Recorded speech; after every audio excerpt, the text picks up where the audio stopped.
Boa noite, pessoal. Bem-vindos a essa live literária. Enquanto vocês vão entrando aí, deixa eu ajeitar aqui que tá caindo. E deixa eu colocar o tema da nossa live. Opa, pera lá. Eita. Isto.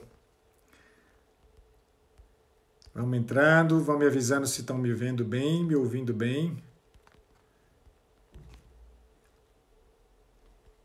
Para a gente poder dar sequência.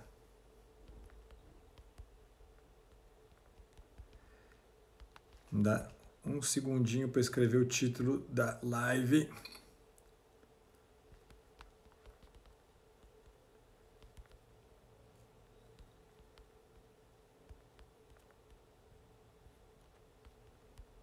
Eita, tá difícil. É grande?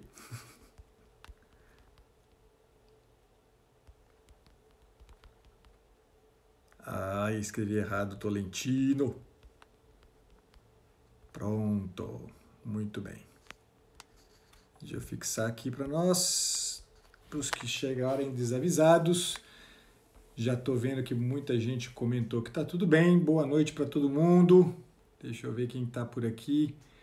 Salve, Gleidson. Olá, Valéria, Thaís, Isadora, sempre presente. Ale. Ei, Claudinho, tudo bem? Marcelo, Juliana. Tem um bocado de gente aí, vai. Boa noite para todo mundo. Amém para as bênçãos. E vamos seguir. Pessoal, como eu tinha prometido para vocês, hoje, inclusive, já que a gente já fez a live na semana passada falando sobre o Tolentino, eu vou pular aquela parte inicial que eu faço aí uma pequena biografia do autor. Então já vamos avançar direto para a poesia. Eu tinha dito para vocês que a minha ideia, evidentemente, nem sonho em fazer com vocês uma live sobre toda a obra do O Mundo como Ideia, do Bruno Tolentino, porque ela é muito complexa, como eu tinha dito na semana passada. Então eu fiz uma seleção de algumas poesias, de alguns poemas do livro, que tem como, de alguma maneira, como mote, né, a relação entre corpo e alma. Certamente, para aqueles que forem ler o livro, depois aceitarem aí o desafio de leitura dessa obra, que é uma obra certamente das mais importantes de tudo aquilo que o Tolentino produziu e deixou como legado para a gente, é certamente uma obra na qual este tema, da relação entre corpo e alma, ele aparece de diversas formas distintas. Tá? A própria proposta da obra é, de uma certa maneira, responder a uma crise que o Ocidente enfrenta desde o final da Idade Média, que é essa centralidade, né, da razão, né, em detrimento da unidade, da integração do corpo. Então, o tema ele vai aparecer sob formas diferentes, umas vezes mais explicitamente, outras vezes menos explicitamente, mas esse tema vai aparecer certamente em muitos dos poemas do livro O Mundo como Ideia. Tá bom? Já que eu vou evitar, né, fazer aqui agora aquela introdução com a biografia do Tolentino, eu vou, na verdade, aproveitar para trazer para vocês um pouco dos conhecimentos que um grande amigo meu, Zé Eduardo, que é um professor de literatura, formado em letras, me passou a partir de uma conversa que a gente teve e que eu acho que vão ajudar. O conteúdo dessa conversa que eu tive com o Zé Eduardo vai ajudar bastante a gente a ter alguma clareza do texto, tá bom? Então passo a isso primeiro e na sequência eu vou ler a poesia, como eu fiz da outra vez. É uma poesia tão extensa quanto a anterior, tá? Mas menorzinha um pouquinho, e tem aí ela é um pouco mais difícil, mas bem interessante. Vamos lá. Deixa eu apagar esse cigarro e a gente dá sequência. Bom, essa poesia, diferentemente da anterior, né, que a gente fez na semana passada... Ei, Saulo, boa noite, cara. A poesia da semana passada era uma poesia, como eu tinha dito para vocês, em redondilha menor. Essa poesia que nós vamos ler hoje é uma poesia que o Tolentino usou como padrão, né, o padrão de versificação, né, da poesia, usou a chamada terça rima. Tá? A poesia ela é toda dividida em estrofes de três versos, tá? Que, na verdade, Originalmente, a terça rima, né, que é um padrão de versificação que foi criado na Idade Média, ele obedecia a um padrão também de rima, que era mais ou menos o seguinte: cada estrofe era rimada da seguinte forma: A, B, A, depois a estrofe seguinte, B, C, B, depois a estrofe seguinte, né, seguindo um pouco esse padrão, tá? De forma que você tinha sempre dentro de uma estrofe, né, você tinha sempre dois versos rimando, o primeiro e o último sempre rimando. E o segundo rimava com o primeiro da estrofe seguinte, assim sucessivamente. Esse padrão de versificação, né, criado na Idade Média, que teve, sobretudo, como grande representante, né, desse padrão de versificação o Dante Alighieri, na sua obra Divina Comédia, obra que valeria também algumas lives, né, uma sequência de lives aí, mas deixo isso para depois, é um projeto maior, um projeto mais amplo. A Divina Comédia usa de uma forma, é o ápice em termos de elaboração, né, desse padrão de versificação, que o Dante Alighieri utilizou, né, dizem, né, o próprio José Eduardo explicou que há controvérsias a respeito das razões que levaram o Dante a fazer uso desse padrão de versificação, mas que certamente a gente pode encontrar nas motivações do Dante pelo menos 3 grandes razões, né? A primeira é justamente o fato de que, usando esse padrão, né, de versos com de estrofes com 3 versos, ele de alguma maneira ajudava a gente a perceber o que estava em jogo na obra completa, né? A ideia de tratar do inferno, do purgatório e do paraíso.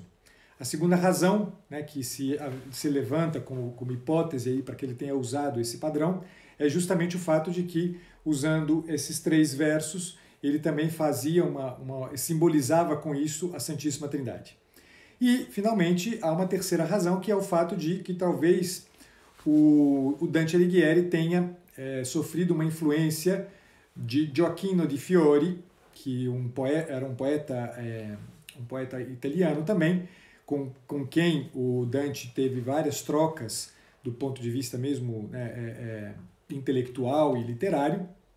E o Gioacchino di Fiori ele tinha, né, um certo projeto de escrita, de produção de textos, de poemas, baseado na sua influência, numa influência que ele havia sofrido do franciscanismo, e que, no fim das contas, era um projeto que visava a enfrentar também, né, o tema da Santíssima Trindade. Então, ele falava de 3 eras distintas da poesia, que é a era do Pai, a era do Filho e a era do Espírito Santo.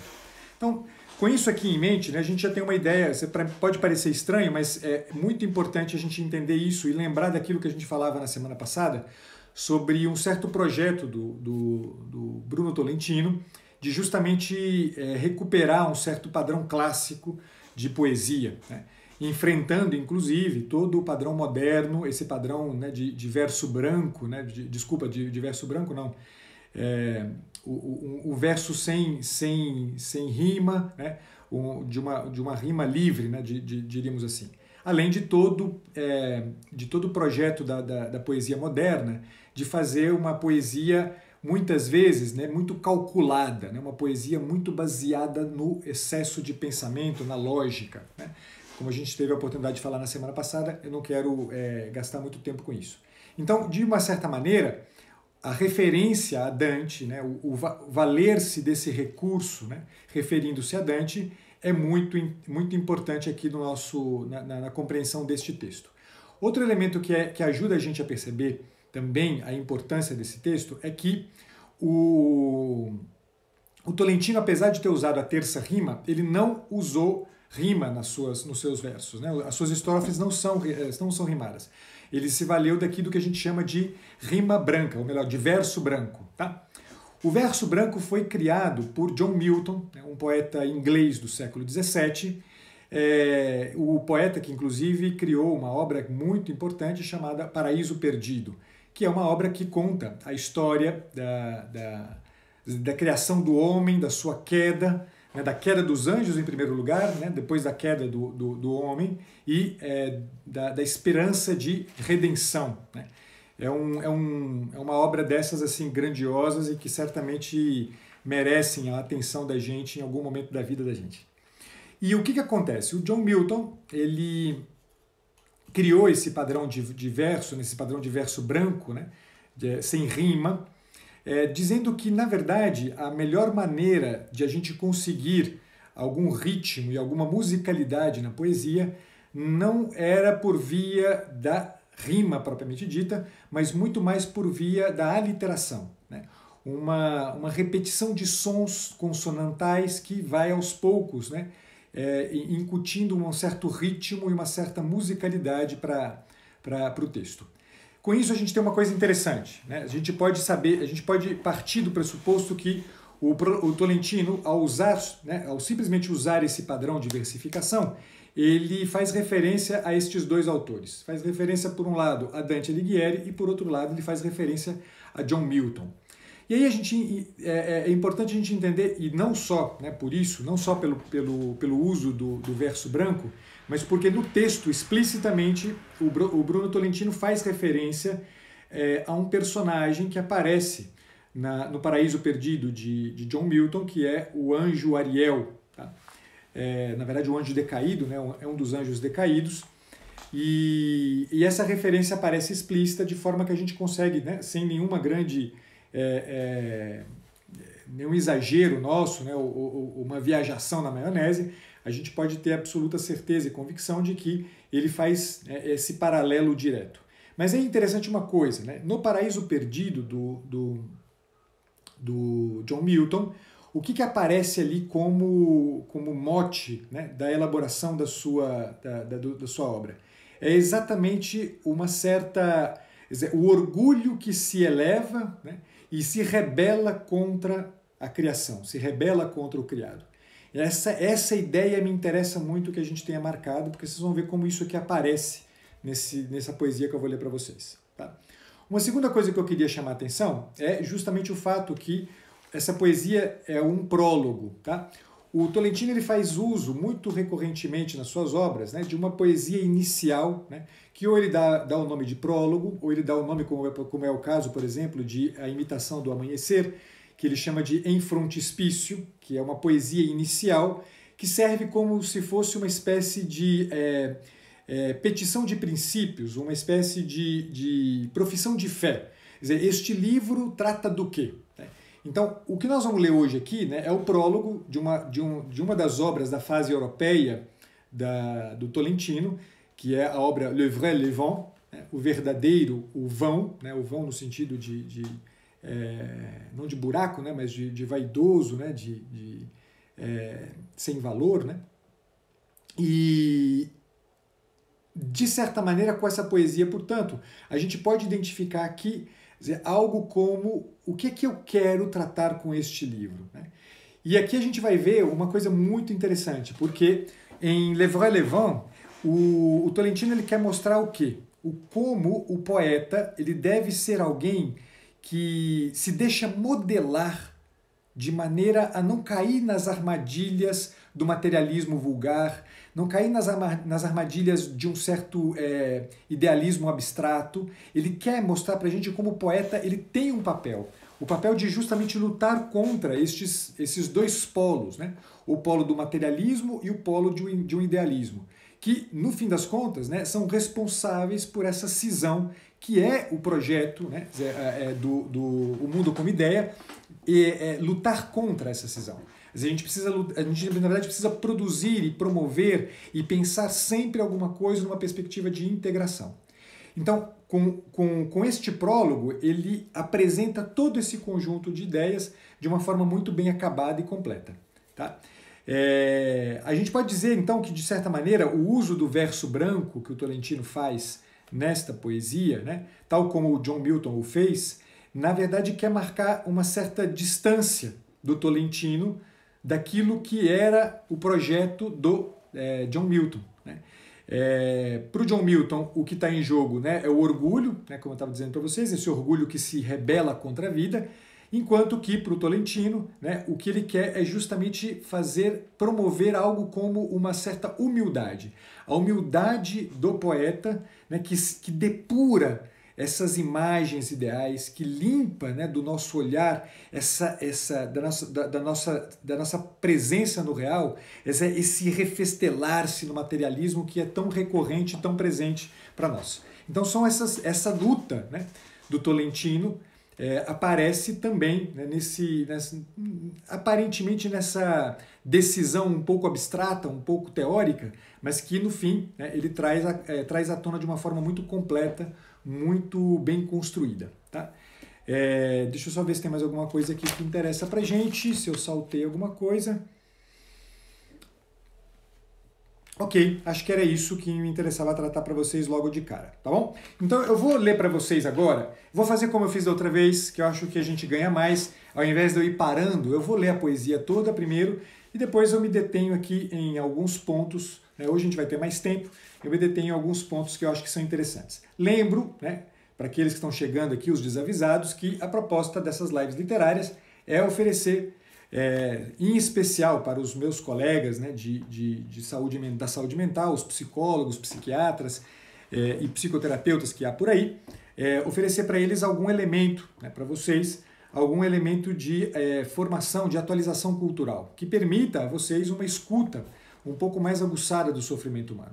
Mas também, como eu digo sempre, vou repetir isso enquanto eu estiver fazendo essas lives literárias, a proposta também se presta muito bem a cada um daqueles que estão aqui e que não são necessariamente, né, profissionais da saúde mental, mas que tantas vezes se veem, né, enredados aí em algum sofrimento e não sabem, muitas vezes, né, como sair desse sofrimento.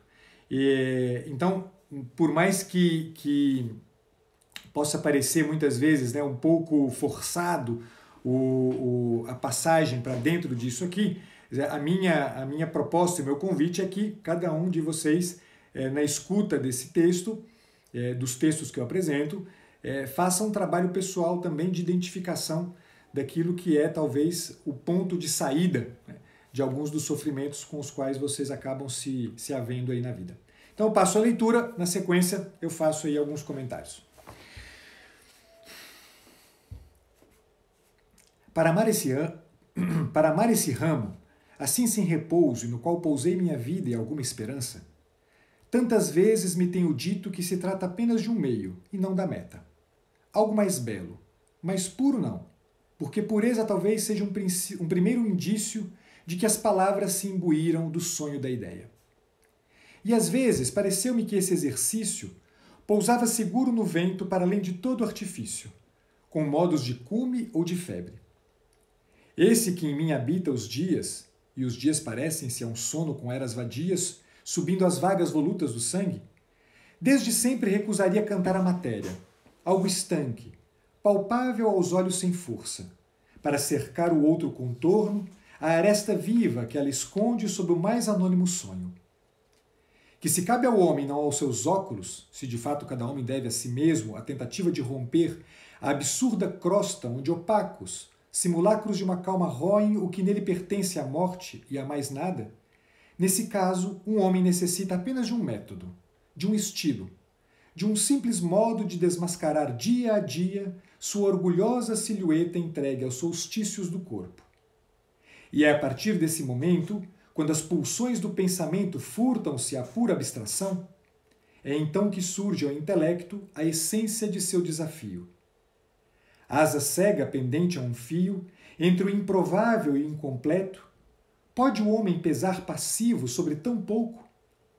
E a que serve, de que pode servir o vício de viver, seguir uma linha que por mais exata não tem qualquer outra desculpa além de seu mesmo e oblíquo caminho? O real seria o armistício no possível? Ou será preciso criar justamente esses braços em que ele me estende os bagaços de sua ração indecisa? Ali, por exemplo, no pátio da memória, onde tudo some estranhamente, ali talvez seja possível captar o que é semelhança, e mal dura no próprio eco. À contraluz, reconstituir-se onde a alma, livre da contingente arquitetura, frágil cristal, a alma visível exclusivamente através das inesperadas vidraças da palavra, simples revés no sensível, a alma talvez seja também um meio apenas, passagem, ponte. Assim, as leis de nascer, renascer, que enfim é como o ser se acerca à morte, vão compondo entre início e fim o campo de todos os ciclos, o alvo perfeito. Cercada das brumas da própria miragem, agoniza a breve certeza da claridade. Cai a imagem, mal existe a recognição, porque mal chega a haver reflexo no intangível, no turvo tanque do exílio, da dissemelhança. Esse lábio, cujo desenho é interminável, já se esvai, começa a igualar a distância o arabesco daquela mão que disfarça, trêmula, um trevo de involuntária abstenção. Mesmo as curvas do ar escondem o único, o claro perfil tentado a salvar suas perdas, a organizá-las, sempre em torno de um ponto de fuga. Ah, tão perto do torso, do tronco em que hesita Ariel, o impossível corpo. Murados, tal como se move o mar, profusão de visita a seus próprios abismos, colhida em movimento emparedado, eis a metáfora, o sentido possível de, em queda, escavar cada imagem, cada limite, cada página. Foi pensando nisso que eu fiz do canto um meio e nunca um objeto, um ponto fixo. Porque subitamente o jogo refaz o jogador. Vertigem. O fim do impossível, um fogo irrompe entre o instante e o abismo. Acode, instaura, torna a origem. Foi escrito em 1966, na Páscoa de 1966, em Paris. Vamos lá, vamos passar alguns comentários. Eu sei que, né, um texto poético lido assim, dizer, de supetão, ele dificilmente entra, né, na gente. Um texto poético precisa ser lido, relido, a gente precisa se familiarizar com ele, a gente precisa ir adentrando as entrelinhas do poema para que a gente possa dar conta, né, de captar aquilo que está em jogo efetivamente. O texto poético, eu sempre dizia isso para os meus alunos quando eu dava aula de produção de texto, eu dizia para os meus alunos que a forma mais interessante da gente aprender a escrever é aprender com os melhores, né? A gente precisa imitar os melhores. E ninguém melhor do que os poetas, os verdadeiros poetas, para dominar adequadamente a língua, né? E a gente vê aqui um homem que domina a língua de um jeito, né, extraordinário e que certamente nos ajuda muito. Lembro a vocês que, antes de falar, né, de alguns trechos, né, eu lembro a vocês uma live que eu fiz sobre a obra O Poeta e os Lunáticos, do Chesterton, que, para nós psicólogos, a atenção, né, a esse padrão de escrita que a gente encontra muito bem construído na poesia, não é e não pode ser de jeito nenhum, né, alguma coisa que a gente repute como supérflua. Na verdade, a poesia ela ajuda muito a gente no atendimento clínico, na atenção, né, terapêutica, porque ela ajuda a gente a perceber exatamente essa frasezinha, né, que o Bruno trouxe aqui, né, que a alma é visível exclusivamente através das inesperadas vidraças da palavra. O domínio da palavra para um psicólogo, para um psicoterapeuta, para um psiquiatra, não é uma perda de tempo, é uma necessidade, é uma urgência. Sobretudo porque deste domínio a gente tem uma maior uma melhor condição de acessar a alma daqueles que nos procuram e que trazem à tona seus sofrimentos. Isso vale, né, para nós psicólogos, como vale para aqueles que não são psicólogos, que eu diria, né, e convidaria cada um dos que aqui estão para, diante do seu sofrimento, né, dizer, habituar-se não só, né, a escrever e trazer à tona, né, esse sofrimento de uma forma que torna visível a própria alma, mas também e sobretudo fazê-lo com rigor, fazê-lo com adequação linguística, fazê-lo com este tipo de precisão no uso das palavras, porque isso aqui não é só, né, uma impressão de beleza, né, ao seu sofrimento. É, sobretudo, uma forma de trazer à tona com o maior rigor possível aqueles elementos que da alma, muitas vezes, a gente não consegue acessar, a não ser por via da palavra. A palavra que torna visível, né, através das suas vidraças, aquilo que a alma carrega consigo. Bom, vamos lá. aqui é uma coisa de partida que eu já quero começar, né? Quer dizer, ele diz assim, ele começa com essa expressão: para amar esse ramo assim sem repouso e no qual pousei minha vida e alguma esperança. Bom, o que a gente entende aqui? Né? Ele está falando que de alguma maneira, ele está se identificando, ele traz à tona, na verdade, né? Quer dizer, nessas primeiras estrofes do poema, ele traz à tona três figuras distintas aqui. Tá? Ele traz à tona alguém que é ele, né? Quer dizer, sou eu, né? Eu pousei sem repouso a minha vida, né? Neste ramo. Então tem alguém que é um eu, né, que é o Bruno Tolentino, tem alguém que de alguma maneira, né, pousa neste ramo. Este ramo não é só um lugar, né, que não pertence ao eu. Né? Este ramo é o corpo, este ramo é esta coisa na qual o eu se instala. Mas também há aquele que, sem repouso, busca alguma meta. São três coisas distintas. Você tem um eu, um corpo e neste conjunto todo tem alguém que busca sem cessar, sem repouso. Quer dizer, que busca o tempo inteiro. Vou baixar, pode deixar, Cecília. É porque na verdade eu fui baixando na cadeira aqui. Busca sem repouso alguma coisa que poderia se parecer com a beleza. Alguma coisa que não seja uma ideia da beleza, mas que seja a beleza propriamente dita. Então, com isso a gente vai começar a entender uma coisa importante. Né? Eu tinha dito para vocês no início dessa live que a ideia era a gente falar, né, recolher algumas poesias que falam da relação entre o corpo e a alma. A relação entre o ramo e esta busca, né, ela se dá a partir do quê? Se dá a partir de um eu. Um eu que descobre em si uma sede, um eu que descobre em si algo que o impulsiona a buscar, e um corpo que normalmente pousa, né? Pousa a vida pousa a vida e alguma esperança de encontrar uma resposta. Né? Porque no fim das contas a gente precisa lembrar de uma coisa absolutamente fundamental e meio óbvia, mas que a gente não presta atenção. Né? A gente normalmente tende a conceber as coisas todas separadas. Né? Eu tenho o meu corpo com algumas necessidades, eu preciso de comida, eu preciso de bebida, eu preciso de sexo, eu preciso de dinheiro, eu preciso de conforto. Eu tenho um psiquismo, né, que também tem as suas necessidades, que, né, precisa de um certo carinho, que precisa de atenção, que precisa de uma aprovação. A gente vai o tempo inteiro falando assim, e a gente, né, pensa no meio disso tudo, né, uma dimensão que a gente poderia usando aqui, né, os conceitos do Viktor Frankl, uma dimensão noológica, né, que, na verdade, parece estar voltada a um elemento mais alto, né, que está voltada a um ideal mais alto.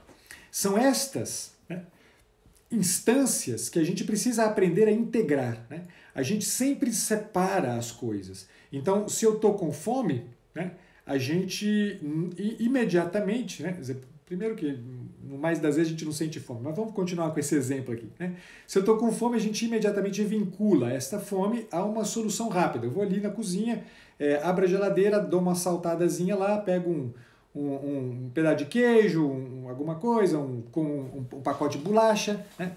Mas a gente nunca para pensar, né, numa coisa aparentemente... sei lá, talvez um pouco banal, né? Porque o lugar de onde parte essa frase, ninguém poderia pensar que talvez trouxesse algo de maior do que só uma frase bem colocada numa música, né? Aquela música dos Titãs, né? Que pergunta, você tem fome de quê? Né? Você tem sede de quê? A gente não quer só comida, a gente quer comida, diversão e arte, né? A gente não quer só bebida, a gente quer bebida e felicidade, uma coisa assim. Né? Quer dizer, é exatamente disso que a gente está falando. Né? Quer dizer, o corpo anuncia para nós alguns elementos que, se a gente está atento àquilo que, de alguma maneira, né, o corpo...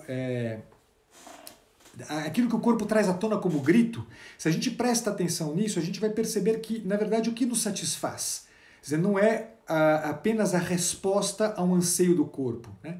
O que nos satisfaz? Não é certamente a resposta ao anseio do nosso psiquismo frágil, né, e mimizento.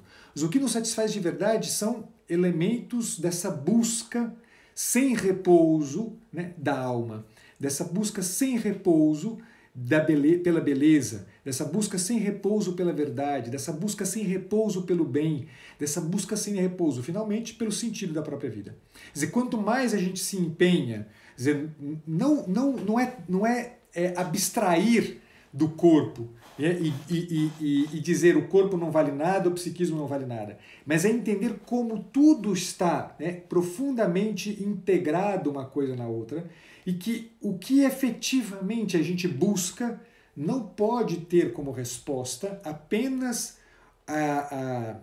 não pode ter como resposta final aquilo que na verdade a gente ofereceria, né, para essas instâncias mais baixas que normalmente nos achatam na existência e que, né, quando muito, nos assemelham aos animais.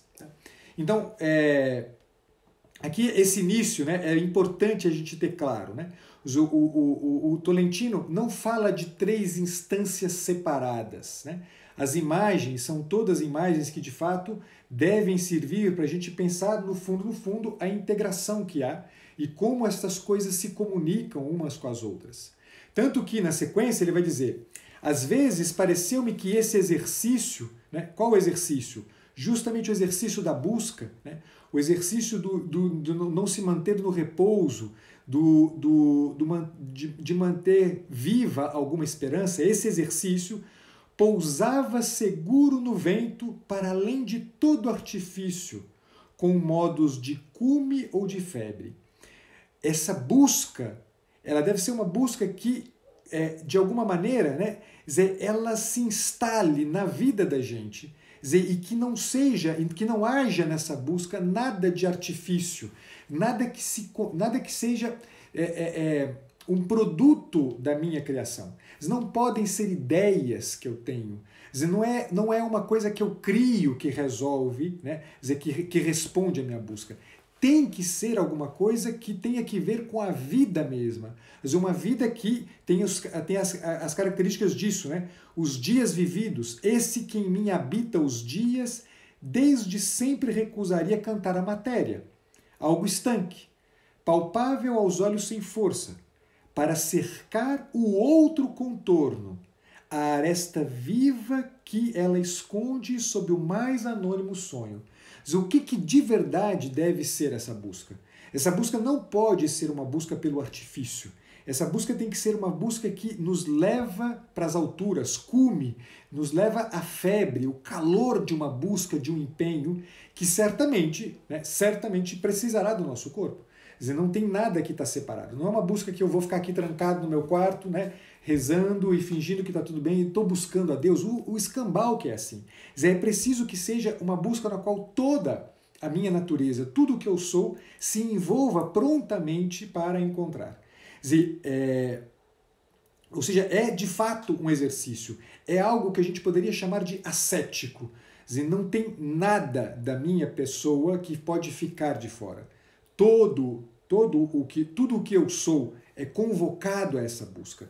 Tudo o que eu sou é convocado a essa busca que não pode se interromper numa artificialidade, que não pode se interromper numa criação da minha cabeça, que não pode se interromper em opiniões que eu carregue sobre o que quer que seja.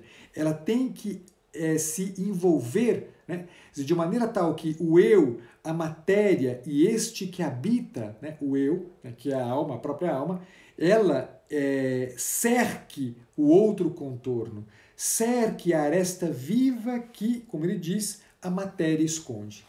Então, para tudo que eu olho, né, eu preciso entender que o que eu olho é só o contorno. Né? Tem alguma coisa que dentro do contorno me interessa mais.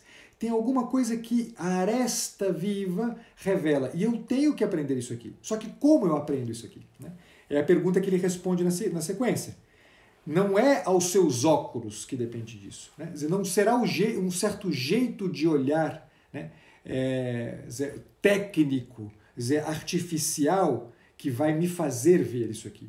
É preciso, como ele diz, método, é preciso estilo, é preciso um simples modo de desmascarar dia a dia sua orgulhosa silhueta entregue aos solstícios do corpo. trata-se, o método, né? A questão toda é que a gente precisa aprender um método que seja o mais adequado, o método para desmascarar a orgulhosa silhueta entregue às demoras do corpo, né? Os solstícios, né, são aqueles eventos astronômicos, né, que acontecem quando a Terra se coloca mais distante, né, do Sol, mas numa inclinação tal que você tem as noites mais longas no inverno, o solstício de inverno, ou os dias mais longos no verão, no caso do solstício do verão. Ou seja, toda vez que a gente se demora, né, nas demandas do corpo, né, esses solstícios do corpo, a gente certamente perde a capacidade de ver, né, o que o contorno revela. A gente perde a capacidade de perceber o que as arestas escondem. E a gente tem que aprender a olhar para isto. A gente precisa romper, né, um método que rompa a absurda crosta onde opacos simulacros de uma calma roem o que nele pertence à morte. Todo o nosso trabalho é, na verdade, né, um trabalho de certa maneira, a gente quebrar o fascínio da aparência. O fascínio da aparência é a nossa prisão. Todas as vezes que a gente está preso ao fascínio da aparência, a gente acaba entregue aos solstícios do corpo. A gente acaba entregue às demoras de um corpo que quer se deleitar com prazeres e tudo mais. Quer dizer, com bebida, né? A gente quer só o tempo inteiro, né? Comida, bebida, sexo, dinheiro, quer dizer, tudo que a gente acaba querendo. As demoras do corpo fazem isso com a gente.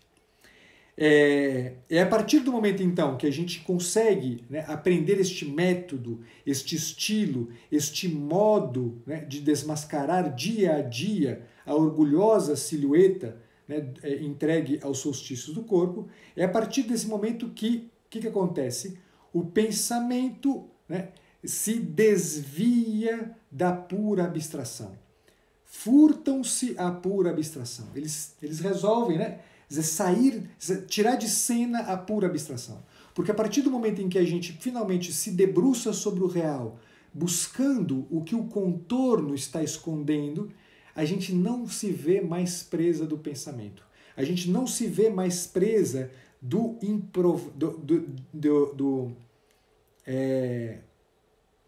a palavra que ele usa aqui, né? Da asa cega pendente a um fio entre o improvável e o incompleto. Né? É a partir desse momento que eu não fico mais preso por um fio, né? Imaginando improbabilidades, imaginando incompletudes como se fossem elas as soluções para o anseio daquela, né? Para aquela busca a que ele se referia logo no início da poesia. Deixa eu avançar aqui, porque eu estou falando mais do que eu queria e eu estou ainda na primeira página. E aí ele vai seguir, então, perfeito.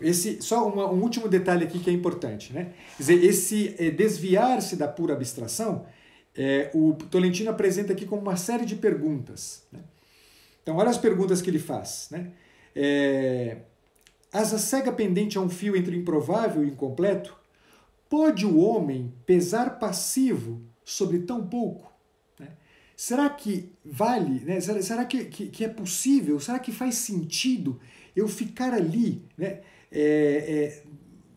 pesando, passivo sobre tão pouco, como é pouco de fato, né, esses solstícios do corpo? A que serve e de que pode servir o vício de viver? Seguir uma linha que, por mais exata, não tem qualquer outra desculpa além do seu mesmo e oblíquo caminho. Ele não está dizendo aqui que a gente tem que parar de viver. Ele está dizendo aqui que viver com, né, aquele padrão de exatidão. Eu vi o Kiki entrando aí, né? Esses dias ele falava sobre aquela máxima, né? Navegar é preciso, viver não é preciso. Né? Uma das maneiras da gente ler essa expressão, né, é exatamente que o viver a vida é marcado pela imprecisão. Né? Quer dizer, navegar sim tem uma certa precisão. Né? Eu preciso de técnicas, eu preciso de um certo óculos. Né? Enquanto que para viver não. Né? Para viver, a vida ela não é digital. Né? A vida não é 0 ou 1. Né? A vida não é 8 ou 80. A vida ela é analógica. Ela traz um conjunto ela traz complexidade. Não existe precisão na vida. De que serve seguir o vício de viver. Mas o vício de viver não é outra coisa do que ficar buscando uma vida marcada pela exatidão. Seria, né, a outra pergunta que ele faz, seria, na verdade, o real, o armistício no possível? Né? Será que a realidade é nada mais, nada menos do que uma certa, um certo cessar de hostilidades, né, contra as possibilidades do real? Né? Será que é isso que o real é? Né? O real é parar de querer lutar contra a possibilidade, quer dizer, parar de querer insistentemente opor, né, ao real aquilo que você pensa, aquilo que você imagina e concebe do real. Será este, né, o ofício de viver? Né? Será que é o tempo inteiro ficar tentando, né, esse armistício no possível? Ou será preciso criar justamente esses braços em que ele, o real, me estende os bagaços da sua ração indecisa? Né? Ou será que eu devo me contentar então com pouco, né? Só com os bagaços de sua ração indecisa? O que, afinal de contas, são essas perguntas que o pensamento, quando ele resolve desviar-se, né, da pura abstração, desviar-se só do exercício do pensamento, são estas das perguntas que acabam nascendo. São as perguntas que nos colocam de fato diante da urgência do viver. São as perguntas que nos colocam de fato diante da necessidade de olhar para os eventos, para os acontecimentos, para os dramas, para os relacionamentos, para aquilo que a vida nos dá no presente, no instante, olhar para cada uma dessas coisas e entender que tudo aquilo que eu sou, um eu, um corpo, né, dotado de um eu, uma alma que de alguma maneira busca insistentemente a verdade, colocar tudo isto em jogo é, de fato, o trabalho mais importante na busca de uma verdadeira resposta à urgência de sentido que eu carrego. Urgência de sentido que se lança em absolutamente tudo que eu vivo. Urgência de sentido que se lança no sofrimento mesmo que eu estou vivendo. Urgência de sentido que se lança na dor de encontros e desencontros. Quer dizer, é nisto que precisa se lançar tudo o que eu sou. E não buscar a ração, né, os bagaços de uma ração indecisa e dizer, é assim mesmo, tá bom, né? E viver indiferente, e tampouco, né, fazer um certo esforço, né, de cessação de hostilidades, dizer que no fim das contas é sempre, evidentemente, né, uma abstração. É um jeito de olhar para a realidade procurando arrancar do real aquilo que ele não carrega em si, aquilo que ele não traz consigo, aquilo que ele sequer, né, analogicamente apresenta para a gente. Que no fundo, são só as nossas ideias. Na sequência, ele vai falar da memória, né? Eu não vou ler todo esse trecho aqui de novo, mas, né, a coisa que ele fala aqui da memória é isso que talvez seja interessante. Né? Quer dizer, talvez no pátio da memória, né, onde muitas vezes a gente acaba perdendo as coisas, quer dizer, porque a gente acaba construindo imagens que, quer dizer, é como se fossem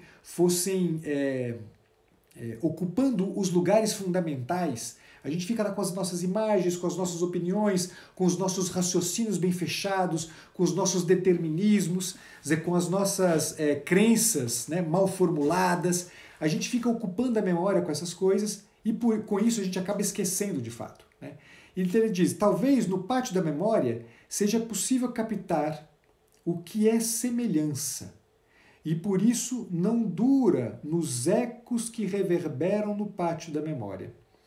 Quer dizer, a gente fica, né, enchendo a memória, e se a gente enche a memória, a gente perde as coisas, e ao perder as coisas, a gente perde a capacidade de justamente viver uma relação com a realidade que seja de tal maneira que a memória possa entesourar experiências vividas. De tal maneira que, entesouradas essas experiências, a gente passa a ter critérios para julgar aquilo que acontece para a gente. Quer dizer, nas lives sobre maturidade, houve uma delas na qual eu falei exatamente sobre a diferença que há entre o maduro e o imaturo, no que diz respeito exatamente à experiência. O maduro, ele aprende da experiência. E por que ele aprende da experiência? Porque ele não passa pela vida apenas vivendo as coisas. Ele, na verdade, cada dado da realidade que ele experimenta, cada drama, cada encontro, ele para sobre este drama, ele para sobre este encontro, ele para sobre esta vivência deste drama e deste encontro, e ele se esforça, se empenha no sentido de emitir um juízo. É este juízo que é custodiado pela memória. É ele que tem que ficar aqui. É ele que permite a gente fazer justamente o trabalho de reconhecimento da semelhança por via de ecos que reverberam. Eu que aprendo pela experiência, amanhã, certamente, diante do eco de uma determinada vivência que reverbera dentro, eu já saberei o passo que eu devo dar. Mas perceba que para eu fazer esse jogo, eu não posso estar na vida apenas respondendo às demoras do corpo. Eu preciso estar na vida com aquela capacidade de o pensamento sair da pura abstração, desviar-se da pura abstração e debruçar-se cheio de perguntas, cheio de interesse, cheio de urgência de sentido, debruçar-se sobre a própria realidade, sobre tudo aquilo que acontece. O que é que a gente pode captar, né? Quer dizer, quando a memória está assim, né, municiada? A gente começa a captar, né, aquilo que, né, a alma visível exclusivamente através das inesperadas vidraças da palavra, né, aquilo que a alma, sem os contornos, né, de frágil cristal do corpo e visível pela palavra, talvez seja apenas meio, passagem, ponte. A gente quase sempre para no que é meio como se fosse fim. A gente muitas vezes, é o que eu estava dizendo para vocês, a gente para na comida como se ela fosse o fim. A gente para no agrado afetivo que o seu chefe te faz, né? Como se ele fosse a resposta. E na verdade ele não é o fim, ele é só um meio, ele é passagem, ele é ponte. Ele é ponte porque, efetivamente, na nossa relação com a realidade, a alma ela é aquilo que permite uma conexão adequada com tudo o que a gente vive, de tal maneira que eu não fico preso apenas à outra margem. Eu fico, na verdade, eu conecto uma coisa à outra. Não dá para eu separar, né, o sentido da coisa mesma. Vamos dar um exemplo concreto, vocês vão entender, né? Se eu me assentasse à mesa simplesmente para encher a minha pança, certamente o sentar-se à mesa, né, seria fim em si mesmo. Mas pensa, quantos de vocês, tudo bem que a gente está aí já há 3 meses trancado dentro de casa, né, muitos de vocês, mas quantos de vocês, né, já não teve a oportunidade de, por exemplo, na hora do almoço do seu trabalho, né, sentar-se à mesa sozinho para almoçar, e se dá conta de como almoçar sozinho não é a mesma coisa. Não é a mesma coisa. É preciso criar uma ponte entre esta margem de cá, do sentar-se à mesa para saciar uma fome, né, uma necessidade de nutrição qualquer, né? Quer dizer, criar uma ponte entre isto e o sentido disto. Quer dizer, o sentar-se à mesa é comunhão. O sentar-se à mesa é espaço de comunhão. Quer dizer, não pode ser espaço só de satisfação dos solstícios do corpo. Quer dizer, tem que ser mais do que isso. É disso que o Tolentino está falando. A gente precisa fazer essa passagem. E há na gente a ponte que permite que isso aconteça. E que mostra para a gente como aquilo que a gente concebe como fim não é fim, é só meio. Que o meu sofrimento não é fim, é só meio. De que aquele relacionamento que eu encontrei não é fim, é só meio. É passagem, é ponte para algo mais que interessa mais, interessa muito mais. É isso que a gente tem que lutar para fazer. É isso que nós, psicólogos, temos que lutar para escutar. Porque o cliente da gente chega no consultório dizendo para a gente que ele quer acabar com a dor de cabeça dele.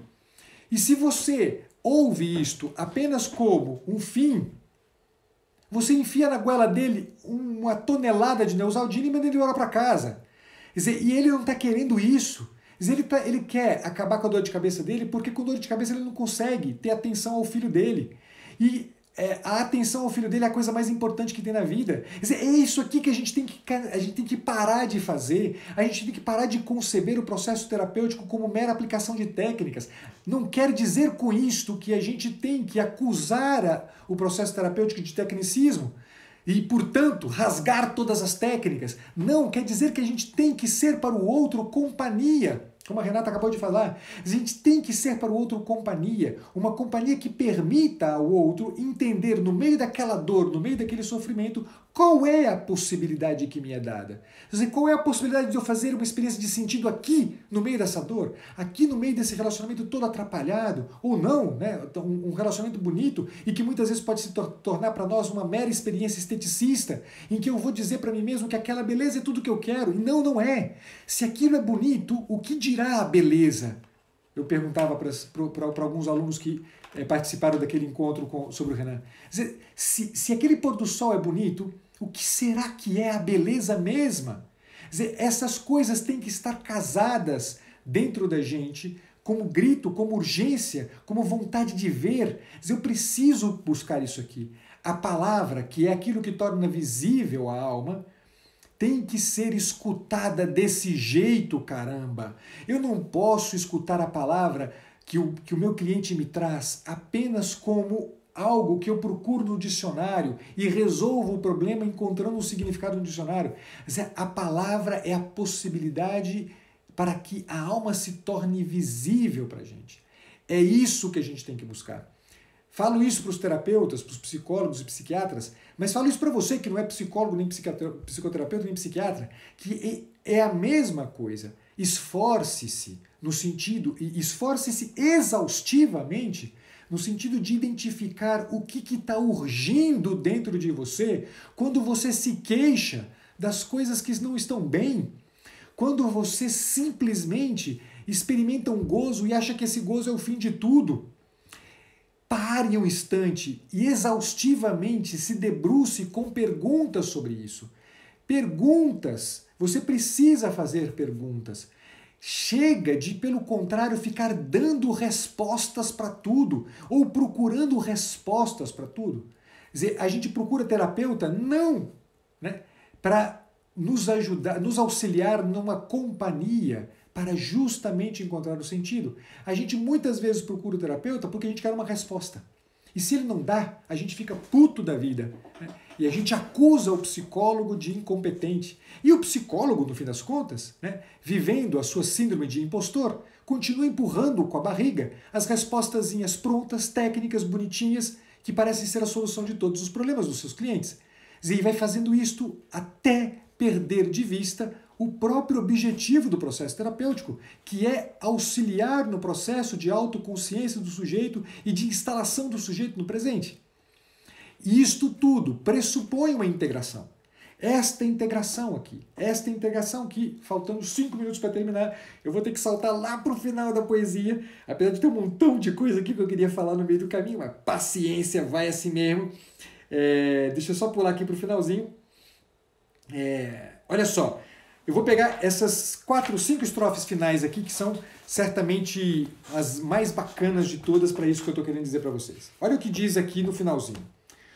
Murados, tal como se move o mar, profusão de visita a seus próprios abismos, colhida em movimento emparedado, eis a metáfora, o sentido possível de, em queda, escavar cada imagem, cada limite, cada página.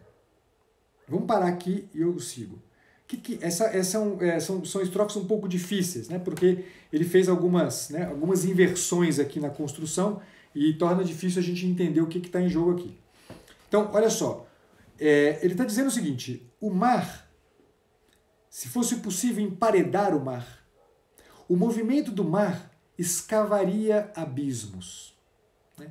Esses abismos, né, são os abismos murados. Murados, essa profusão de visita, essa profusão de abismos, dos próprios abismos, né? Tal como o mar se move, se eu murasse o mar, se eu emparedasse o mar, ele cavaria abismos. Né? Ele escavaria dentro da alma da gente. Colhida em movimento emparedado, então ele diz, eis a metáfora, o sentido possível de em queda escavar cada imagem, cada limite, cada página. O mar emparedado escava abismos. Uma alma emparedada pelo corpo, uma alma emparedada pelos solstícios do corpo, certamente escavará imagens, limites e páginas. Porque a alma precisa de profundidade. A alma não se contenta com superficialidades. A alma precisa de profundidades. Esta certamente este certamente é o maior de todos os recursos que um cliente tem, que uma pessoa tem quando nos procura. A gente sempre, muito pretensiosamente, se crê aquele que irá trazer a resposta para o seu cliente. Não, nada disso. A alma busca, sedenta, profundidades. A alma busca, sedenta, cumes e febres. A alma busca o tempo inteiro.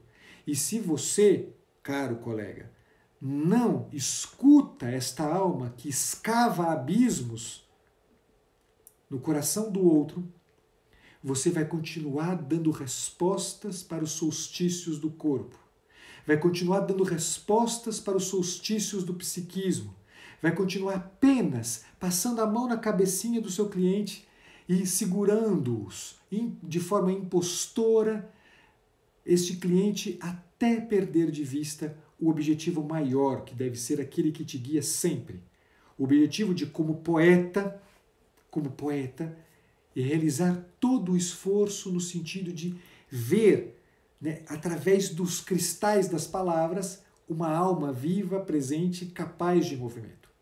Uma alma viva, presente, capaz de movimento só porque não se contenta com superficialidades. Só porque é sedenta de verdade com V maiúsculo. É sedenta de beleza, de bem com B maiúsculo. É sedenta de sentido. Foi pensando nisto, olha isso aqui, isso é uma frase que cada um de nós, psicoterapeutas, deveria deixar anotada no próprio consultório. Foi pensando nisto que eu fiz do canto um meio e nunca um objeto, um ponto fixo. Porque subitamente o jogo refaz o jogador. Vocês precisam, colegas, entender que a poesia é meio.